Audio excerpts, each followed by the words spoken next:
This video is sponsored by Surfshark. Hi, I'm Jessica. I'm a disabled YouTuber and oh my god, disabled YouTuber? Why not just a YouTuber? And right now I'm going to explain what ableism is to you as simply as possible. Ableism doesn't exist.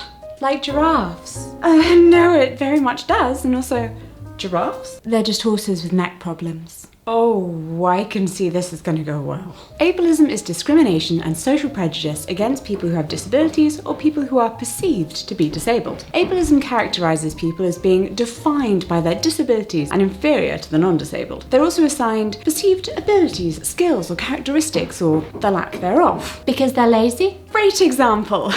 Also no. You're mean. Disabled people are mean. We're not a lump of people, and we're allowed to have feelings. We're allowed to live our lives. And some of those lives are truly inspirational. Oh Lord. So a lot of ableism and anti-disability language is really obvious and really out there, and you don't need me to explain it. I mean, you're too smart for that, and I'm too, well, I was going to say too busy for that, but I'm in lockdown in a pandemic, so. Oh, I mean, plus disabled people spend most of their day on the sofa.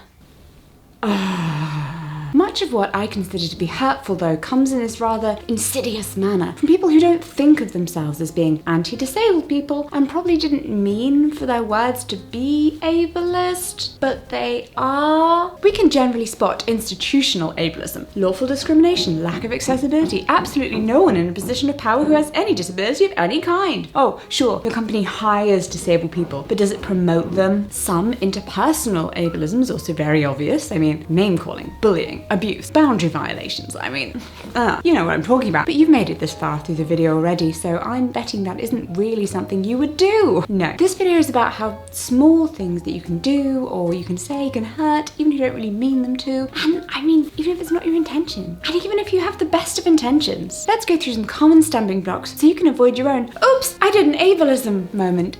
And we're going to start at the top with the really big one. COVID-19 isn't a big deal because it only kills people with health conditions. Who aren't people? Look, we're now a year into the pandemic, and if you're still saying this, you're an asshole. I mean, that's it. I don't really have anything witty to add. I just wanted to start on a real downer, and then sort of remind you that some people have been shielding for over 12 months now, unable to even touch the loved ones they live with. So if you're having a party in your university dorm and posting on your Instagram story, you're an asshole. Being uncaring is one thing. Boasting about it is another. Oh, I don't even think of you as disabled. This one always stops my heart. Are the government watching? Do they hear that? Am I about to have all of my protections taken away? When you see disability as only a negative thing, you can't imagine why anyone would ever want to be labelled as such. But, as I have discussed numerous times on this channel, not saying you should go back and watch my old videos, but you should definitely go back and watch my old videos. The label disabled isn't necessarily something people with disabilities want to shrug off. It's a facet of our own self-identity, and it isn't yours to belittle. Indeed, if I'm going to be snarky, we might as well say, is that any better than saying, oh, I always forget that you're unattractive, and then I see you next to a normal person. Like, what? No. Am I meant to say thank you that you're declaring your decision to overlook a part of me you've decided is bad? Can I pray for you? Oh yeah, totally. I mean, of course you can. Religious freedoms and all that. I'm not going to tell you how or when to pray, but don't ask me. Jesus. I see where I went wrong there. Look, do whatever you want with an image of me you've concocted in your mind, but just don't bring it to my door. Disabled bodies are not public property. If I'm the type of person who wants people to pray for me, probably have already asked them to do that. And if I'm not, then you're just intruding.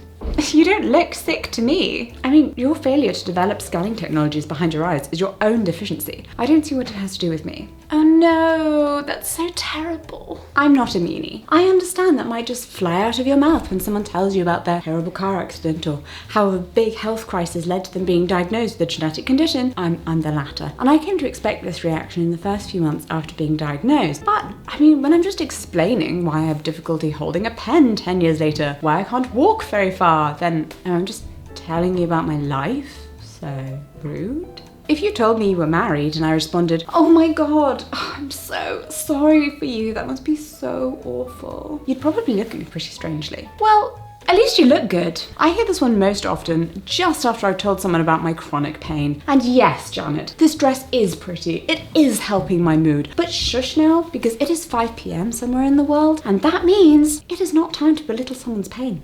This is my disabled friend I was telling you about. I was your friend who just happened to have a disability. Now I'm an impolite acquaintance who also happens to have a disability. Don't announce someone's disability in their introduction unless there's a really clear reason to do so. This is my friend Jessica. She's married to Claudia. She likes dogs, the countryside, vintage fashion, and for some inexplicable reason, the entire Fast and Furious franchise. She lip reads, so don't talk while you're eating. That's fine. That is such an ugly wrist splint. Oh, yes, thank you, Janet. I am aware. But when my hand isn't working properly because it's a pandemic and I have to lift my own boxes, I need to wear it because I'm a bit obsessed with stopping my pregnant wife from lifting anything heavy. But when you insult someone's medical equipment, it feels like you're insulting a part of them. I rely on things like my mobility aids and I don't have another option. Your belittling it doesn't make me feel better about that. What you should do is help me to stay positive about my body's accessories.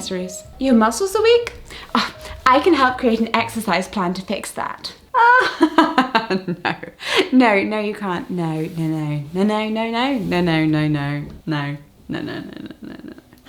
No, you can't. Chronic fatigue and exercise? Not a great combination. Floppy tissue and exercise? Not a great combination. Which is not to say that you can't get a specialist exercise regime put together for your specific body, but please don't listen to random people who tell you that they have the cure, a special movement or food that will fix you forever. Microaggressions are always difficult to suss out unless you're the person they're directed against. But a good rule of thumb when deciding whether what you're saying or doing is ableist is, if it was about race or gender, would you be in trouble? Most likely. Yeah, so let's not do that. If you've either never dealt with disability or poor health in your life, or you don't know anyone who has, then a great way to learn about the experience of being disabled is to watch or listen to things that are made by and with disabled people, such as R.J. Mitty's character, Walter Jr. in Breaking Bad, a disabled actor playing a character with a disability, Sam in The Society, who's a deaf character played by a deaf actor. And for younger viewers, we've got The Healing Powers of Dude, about an 11-year-old boy with an emotional support dog who starts public school for the first time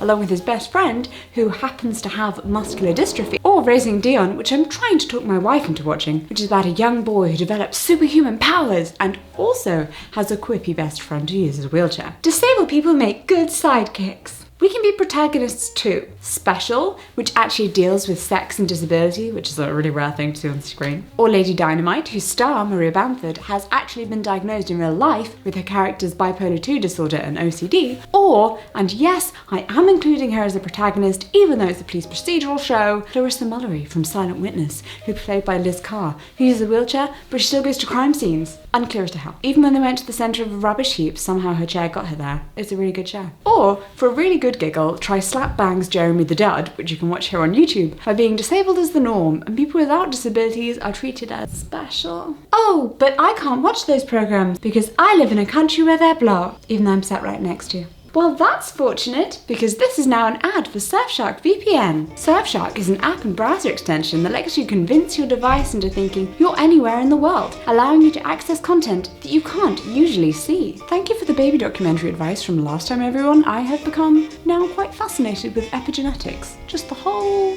study of it.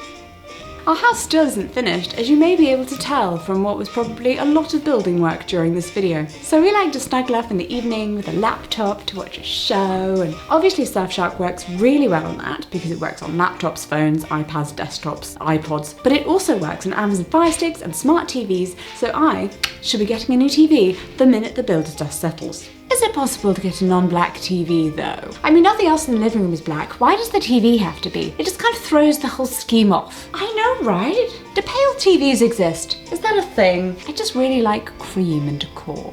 Amazingly, Surfshark lets you have one account on an unlimited number of devices, whilst also making your internet safer by masking your IP address, keeping your data private. Click the link in the description and use the code JESSICA for 83% off Surfshark, plus 3 extra months for free. They also offer a 30-day money-back guarantee, so go. Bypass the content throttling, government censorship, and the uncomfortable feeling that you're being tracked. Understandable. Fun fact, your internet provider tracks your web history and file downloads, advertisers track your browsing patterns and search history with cookies, and even those friendly looking websites record your IP address and data every time you visit. Okay, that was a bit miserable, but here's some baby clothes to make it better. Look, Jamie and Sharpa sent it to me. Isn't it so cute? It really is. Also, don't get overexcited, okay? It's gender neutral. Just because it's blue. So soft, I love. So click that link, use code Jessica, and stay safe. Also, try not to do an ableism. Thanks.